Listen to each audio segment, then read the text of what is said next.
She held the door for me once when my hands were full. I saw her key fob swing on a lanyard. I saw the building logo. I memorized the color. I watched where she kept it when she dug for her mail. I didn't get pulled into it by accident. I just noticed how easy she made everything. This building sells security like it's a feature, but most of it is habit and laziness. People tap in, exhale, and stop looking. I started timing my exits to match hers. I kept it casual enough that even I could call it coincidence. If I heard her door, I grabbed my trash. If I saw her in the elevator mirror, I checked my pockets and stepped out right after. I walked behind her in the lobby. I rode the same elevator without looking at her face. I watched which floor lit up. She never changed it. Same hours. Same little pause at the mailboxes. Once, some guy tried to slip in behind her without tapping. She held the door anyway. He slid through like he owned the place. She didn't even glance up. That's when I stopped feeling bad for noticing. I watched the fob more than I watched her. It swung off her tote. It hit her hip. It dangled when she dug for mail. Bright, obvious begging. I learned the logo, the color, the exact pocket she stuffed it into when her hands were full. One day, she dropped her fob outside the laundry room. I picked it up. I didn't chase her. I didn't call out. I put it in my pocket and waited. Chasing gets you remembered. Waiting keeps you invisible. I leaned on the wall like I was scrolling and let her disappear around the corner. My hand closed around the plastic and my body went calm, like I'd been holding my breath my whole life and only then noticed.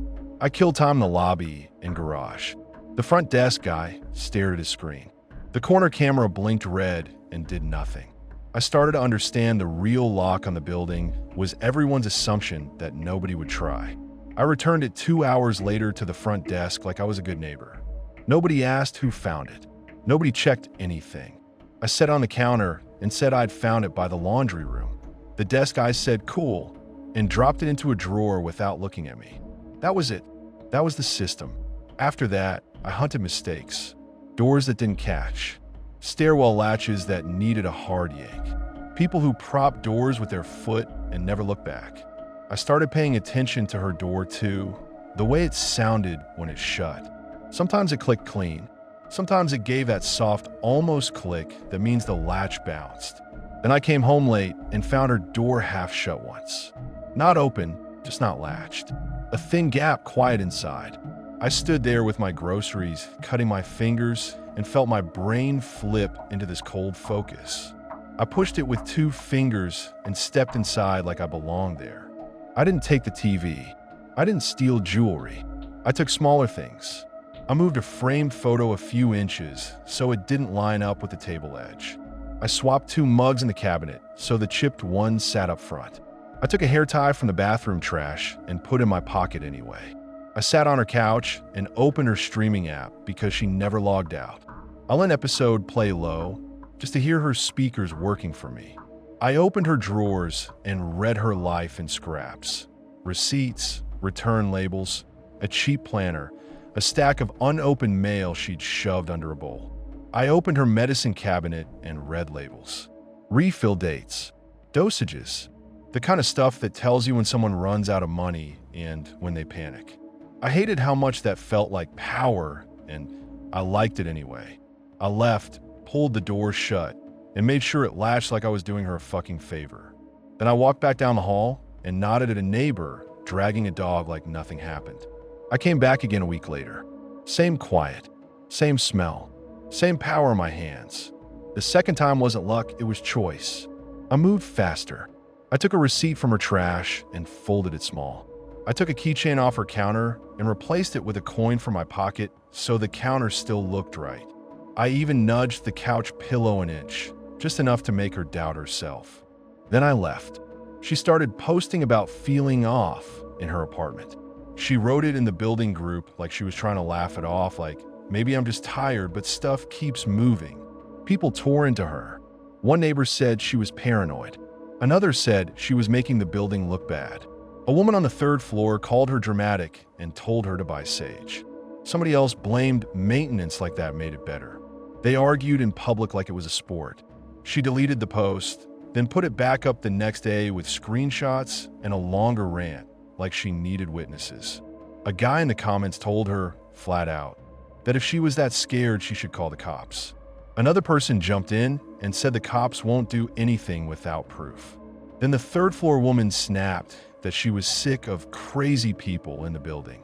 It turned into a pile-on, and she started fighting back, one message after another, caps lock, swearing, telling them all to stop acting like it couldn't happen here.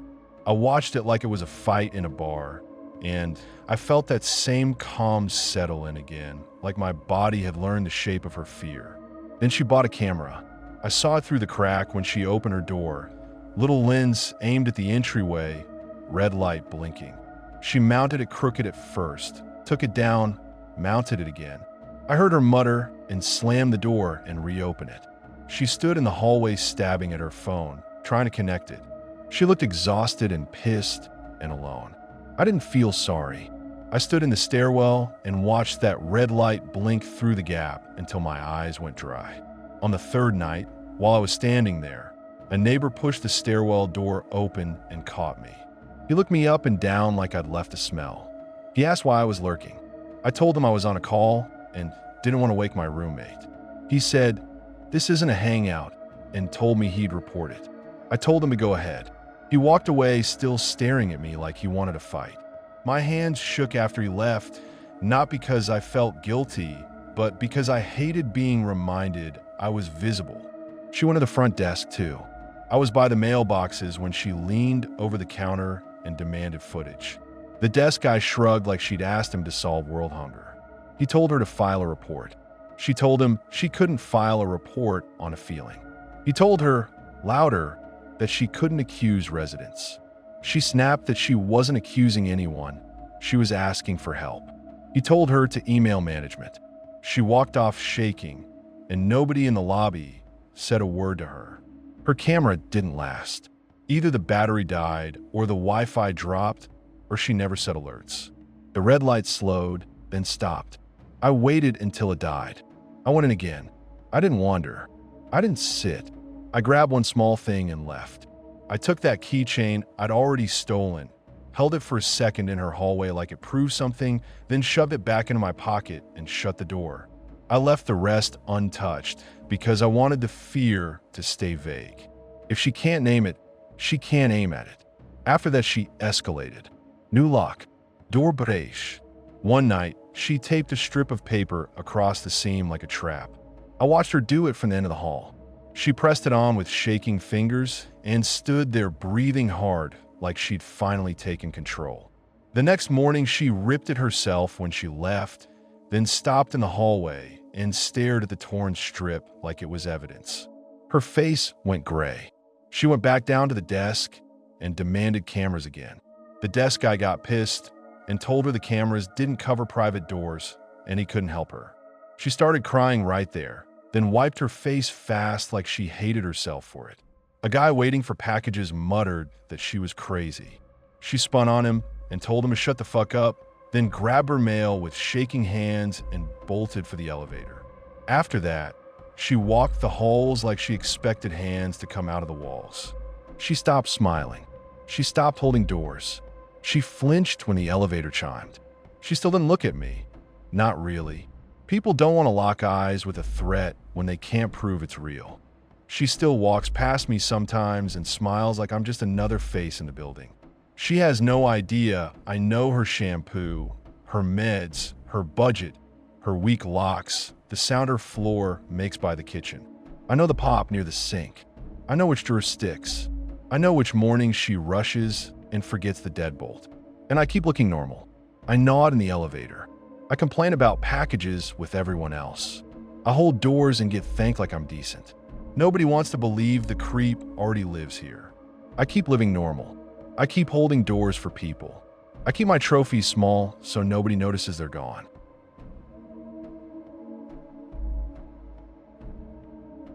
I took her phone while she slept and scrolled until I found the messages that made her look unstable. I screenshot the worst ones. I deleted the rest. I put the phone back and waited for her to wake up angry and confused. She woke up reaching for it like it was oxygen, then froze when her hand hit nothing. I watched her flip the sheets, check the floor, dig through the nightstand, breathing faster every second. I stayed still and let her burn herself out on it. When she asked if I'd seen it, I sighed like she was a child and said no. She found it where I'd pressed it into the couch, and you could see her brain stall as she tried to remember if she'd done that herself. That was the moment I knew it was going to work. I sat there while she unlocked it and started scrolling, looking for whatever she thought she'd missed. She hit the clean gaps where I'd wiped the thread and her eyes went wide. She said messages were missing.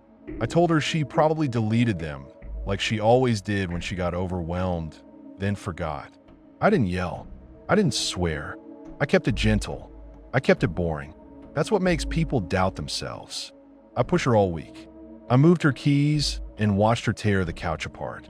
I denied it. I smiled. I told her she forgot again. I kept doing it until she started writing notes to herself like a hostage. I'd wait until she dropped the keys in the bowl by the door. Then later I'd slide them into a boot or under the mail or into the pocket of the jacket hanging right there. Not gone, just wrong.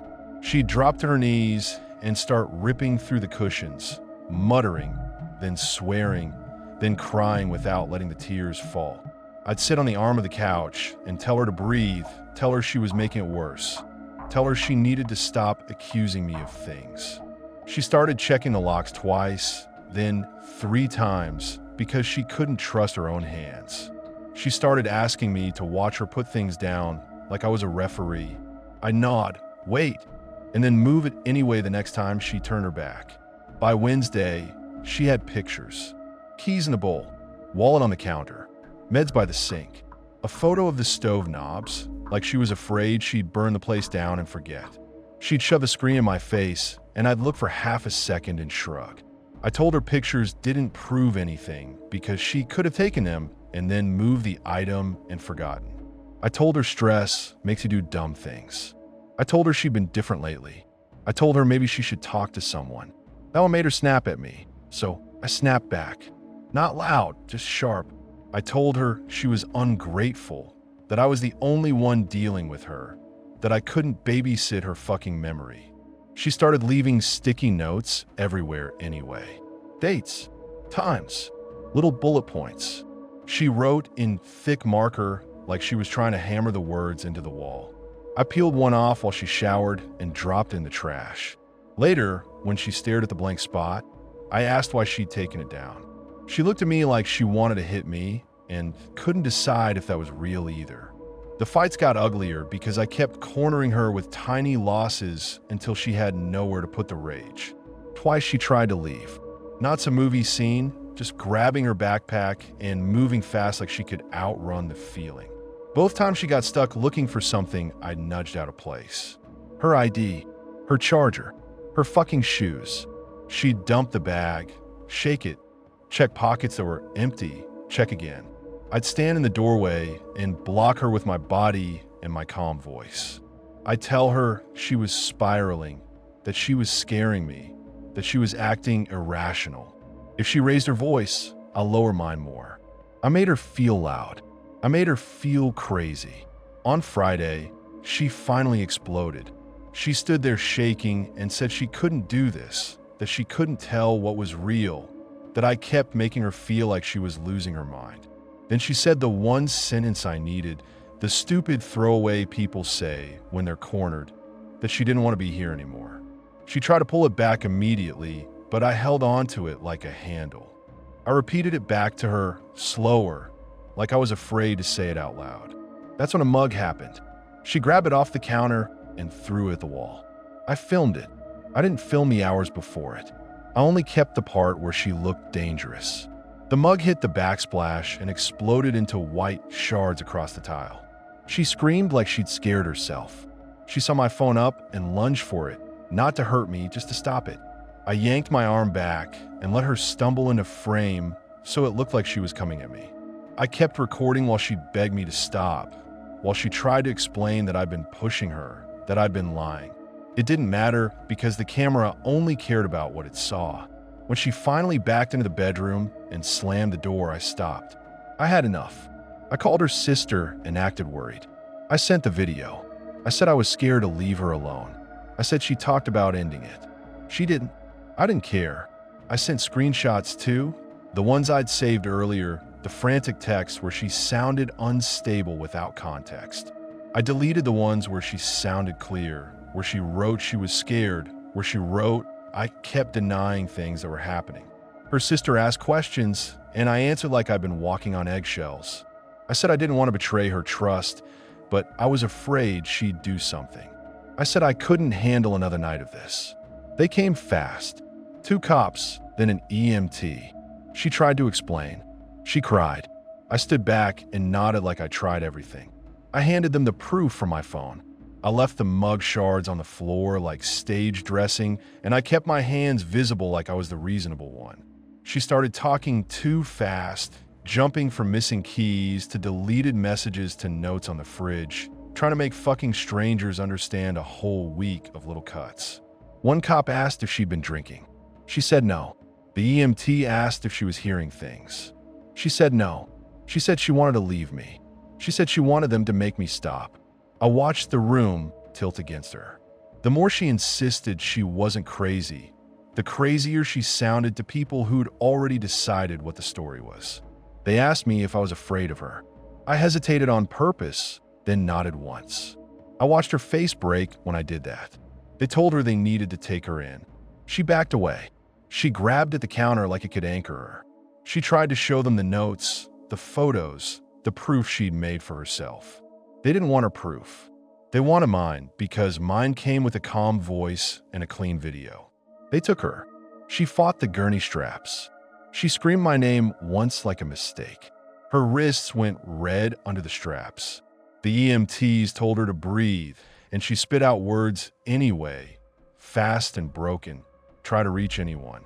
I stayed in the doorway with my sad face on. The ambulance doors shut. The street went quiet again, like the whole thing was a quick weather event that passed over my building and moved on. I went home and cleaned the mug shards off the floor. I ate dinner. I slept with the whole bed to myself. I swept slow, bagged the ceramic, wiped the counter, scrubbed the wall like I was erasing a scene. Her sister texted updates, and I answered like I was the stable one. I went to work the next day and joked and drank bad coffee and acted normal because nothing happened to me. That part still makes my skin crawl when I think about it. When she walked back in, the first thing she did was look past me at the hallway, like she expected uniforms to be there again. She kept rubbing the bracelet mark with her thumb. She wouldn't sit with her back to the door. She kept flinching when my phone buzzed, even if it was just spam. She didn't accuse me anymore. She didn't raise her voice. She asked if she could take a shower. She asked if she could call her sister. She asked if she could go for a walk like I was the fucking gate. Sometimes she'd start to say something, then stop like she could see the stretcher straps in her head.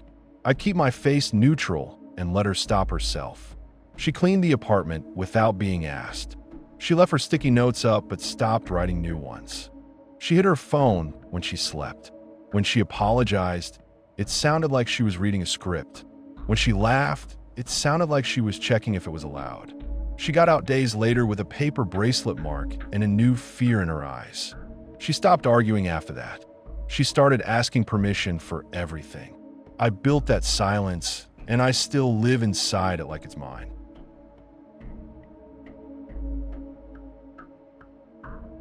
The alarm started in 2C at 2:14 a.m. I know because I checked my phone right after it woke me up. I sat up. I listened. I heard footsteps in the hallway. I heard a door slam. I smelled plastic cooking somewhere under the paint. Not toast. Not bacon. That hot, sharp stink like a cheap charger melting into the outlet. It punched straight through the drywall. The alarm kept hammering, and my brain tried to pretend it was somebody else's problem, like noise usually is in this building. I got out of bed and went to the door in my socks. I didn't even put on pants. I put my eye to the peephole and saw the guy from 2C in his boxers, coughing, slapping at his phone like it was misbehaving on purpose. He looked lost for a second, then angry, like the smoke was disrespecting him. He'd screamed at me last month over parking. He'd call me a useless bitch. He'd spit near my shoes and laughed. That fight wasn't even about a real parking spot. It was about him needing to win. I came home late. His SUV sat crooked across the lines like he'd parked with his elbows. I left a note. Polite. He knocked on my door an hour later and started yelling before I even got the chain off.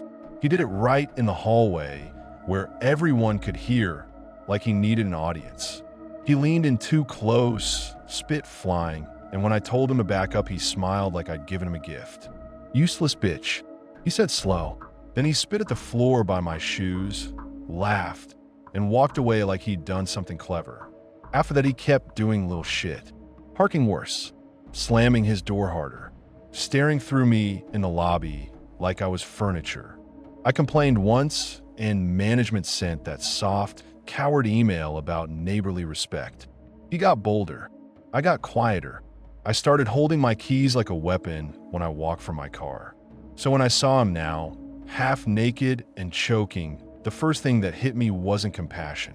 It was that ugly, cold little flash of satisfaction, like my body remembered being humiliated and wanted payback. I hate admitting that, but it's the truth. He stood there coughing, eyes watering, smacking his phone like he expected it to fix everything.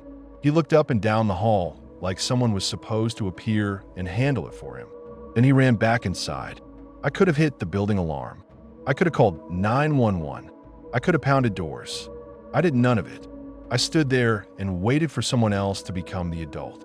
I locked the deadbolt like the fire needed my permission to spread. I stood with my hand on the knob anyway, like that made me involved without actually doing anything. The alarm kept screaming. The smell got worse. It crawled into my nose and stuck there. I watched smoke start to show in the hallway through the peephole, thin at first, then thicker, pushing low like it had weight. A door down the hall cracked open and a guy started yelling into the smoke, voice high and stupid with panic. Another door banged. Feet hit the stairs hard. Somebody coughed and kept coughing, the kind where you know they're breathing it in deep. I heard someone pound on 2CS door once, then again, then stop. Not because they were done, but because their lungs quit cooperating. Someone knocked on my door. Hard, like they were mad at me personally. I didn't open. I didn't even call out. I just stood there with my eye to the peephole, watching shapes stumble past, watching people do what I refused to do. A woman from upstairs came down holding her little dog wrapped in a towel, eyes wide, hair mess. She looked at my door like she knew I was there. She knocked once, then slapped the wood with her palm again. I stayed quiet. I let her move on thinking I was asleep or gone. I let her have that lie because it protected me. The smoke thickened fast. It started to blur the hallway light and make the walls look farther away than they were. The smell turned meaner, like insulation and plastic and something sweet that made my stomach flip. I backed away from the door and then stepped forward again like my feet couldn't decide. I kept looking at my phone on the counter. Full signal. One button away. I didn't press it. I told myself someone else already had.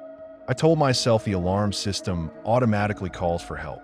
I told myself I didn't want to open the door and feed the smoke into my unit. I told myself he deserved a scare. I told myself a lot of things fast, the way people talk themselves into being shitty without saying the real reason out loud. Then I heard him. Not clearly, just a rough sound from inside 2C, like a cough that turned into a choke. A hard bang like someone hit a wall with their shoulder. Another bang. Silence. The alarm kept going. That's when my skin started crawling because anger doesn't help you when the other person stops moving. I put my face to the door and felt warmth through it. Not hot, but wrong. A rising heat that didn't care about my grudges. I stepped back again, finally scared in a way that didn't let me play pretend. I still didn't call. I hate that part the most. Fear finally showed up, and I still froze. Sirens showed up fast. The sound came through the windows first, then bounced off the building, then got louder like they were pulling right up to our front door. Boots hit the stairwell. Heavy steps. Metal clanking. A voice barked orders, and somebody else answered. The alarm kept screaming under everything, steady and pissed off. A firefighter hammered on my door. I heard the thud through the wood like a fist to my chest. I unlatched the chain, turned the deadbolt, and pulled it open. Smoke rolled in like it had been waiting behind my door the whole time. The firefighter didn't ask my name. He didn't come for me. He pointed down the stairs and moved me out of the way like furniture.